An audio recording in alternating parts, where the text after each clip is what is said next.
Hey everybody, it's Jason Blaha here. Once again, it's time for my client Alex's vlog. And again, he runs pretty much one of my traditional type Dadbod to Daddy templates.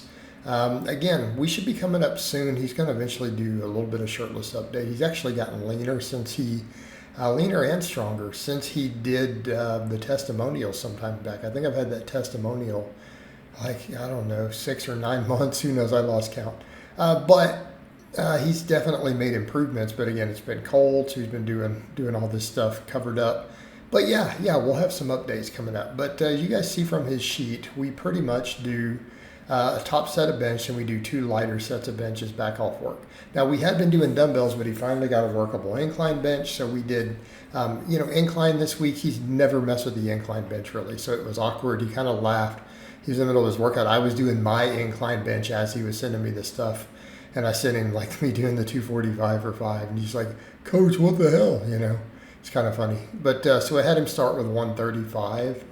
So just, one plate aside. He managed to get 7 reps on all 3 sets, but he's like, "Man, this is awkward. Like this takes some getting used to." And I'm like, "Yeah, once you get used to it though, incline's awesome." All right, incline is awesome. I'm a big fan. Again, you gotta take care of your shoulders when you do it. And one of the things I always tell guys with that, obviously you don't want shoulder overuse, but also don't bounce it off your chest, right? I like to see a soft touch and then people pause. He's still getting that down. I don't think he was fully ready for the full incline experience there, but we got it to work. He can't fit it in his rack, really all the way in, but he can do it on the outside there. And again, the way it's set up, if he has to, he can bounce it down, set it down. Probably gonna hurt if he gets real strong and has to set it on his lap that way, but it happens. It happens.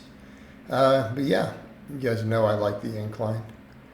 I like the incline, especially with a nice wide grip, but I used to do it really close grip too. I used to do it as a primary, right? I used to do really close grip on it. And if I ever go back to close grip benching, I'll probably do that also. And that might be an option to think about one day, although I've gotten stronger on the wide grip. Totally different topic. Part of me always thinks maybe if I go back and build it back up, I might hit the biggest numbers still again, right? I always think that way, but you never know. So after that, he, of course, does the overhead press. So now we kind of have the old school training, and then he does triceps after. You guys remember that old school talk about doing a 30 you're benching flat, a 3rd incline, and then a 30 you're pressing overhead. So, balanced amounts. And that's an effective setup, especially for a raw bench. And I've said that for a long time. And even Louis Simmons used to say that. A lot of old school guys used to say that. That was kind of the OG bench program, like one of them way back in the day. And dudes had good benches and they had good shoulders, back then, right? Or you do it that way. And especially, I think, and definitely, I think for the wide grip, but that's if you want the big chest. If people wanted a strong close grip, oh man, I think that works extremely well, right? Because then you'll do your overhead press close grip too. Oh, that's a heck of a combination. 30 you're pressing flat, 3rd incline and 3rd overhead press. If you do them all close grip and you're a tricep dominant lifter, that's a beast setup, all right? Because all you need to do is that, and then afterwards just do lots of tricep work to get that lockout, right? Because that incline and overhead alone will get you out of the bottom on a closed grip. Like if you're a closed grip bencher and you set in tight and have lats, like those other lifts will get you out of the bottom. At that point, you just have to have enough tricep to lock it.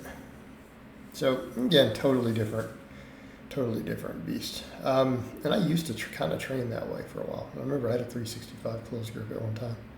All right, so his day here, we kind of just zipped through that other stuff with it. We did a 405 deadlift. We're just slowly building his singles back up. He's pulled more than that before. We do 3 sets of weighted pull-ups, do 3 sets of strict barbell rows, then upright rows, and then 3 sets of curls. Okay. This is our balance training. So for him, chest has been a priority. So if people notice this or like his chest gets a little more work than some of the other stuff. Yeah, because chest has kind of been a weak link. Arms are not a weak link for him.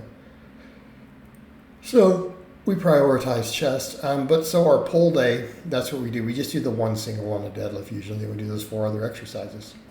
vertical pull, horizontal pull. We do some shoulder work, in this case upright row, and then we do some biceps. Works great. This is balance, just balance training.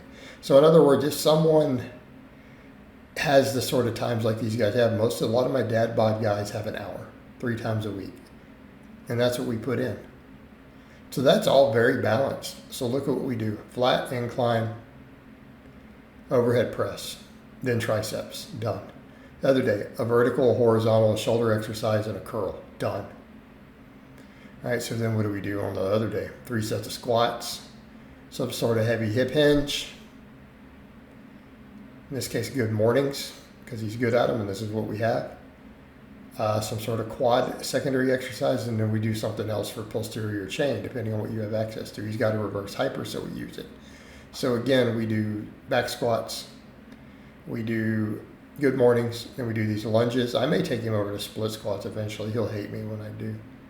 He's going to quit on me. He'll be like, Coach, I'm done. I'm not doing these split squats. I'm quitting. No, I'm kidding. He wouldn't quit over that. He does BJJ and stuff. He's a tough guy. He'll be fine. But we do the lunges, and then we finish up with the reverse hyper extensions, right? Finish up with the reverse hypers. But I kind of like what we have for his setup. You know, we don't have a lot of equipment here, but we have what we need. And then he's got the reverse hyper. So that's kind of the thing for me, that brings a lot to the table, you know, for our squatting and deadlifting, is having that reverse hyper.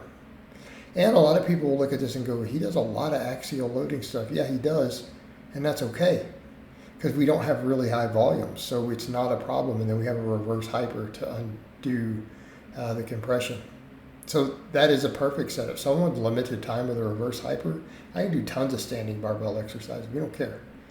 Like, how many big ones? Oh, really? I mean, we have overhead press on that first day. We have deadlift, right? Barbell rows, standing barbell rows, good morning, squats, right? Just run with it. It works. Works, and it's effective. But yeah, so we finish up with the reverse hyper. He's got that old Titan Economy one like I used to have. I could have just kept that and not dropped $1,000 on the road, but I got the road now, and I gave the other one away as a gift to somebody. I'm happy with my purchase, but in retrospect, as light as I do it now, I would have been just fine with that one. It's because I was going crazy heavy for a while. I upgraded. But yeah, it works. That's a great setup for someone with garage space. This is one of those economy ones. So I hope it's been informative, and I'll talk to you guys and gals next time.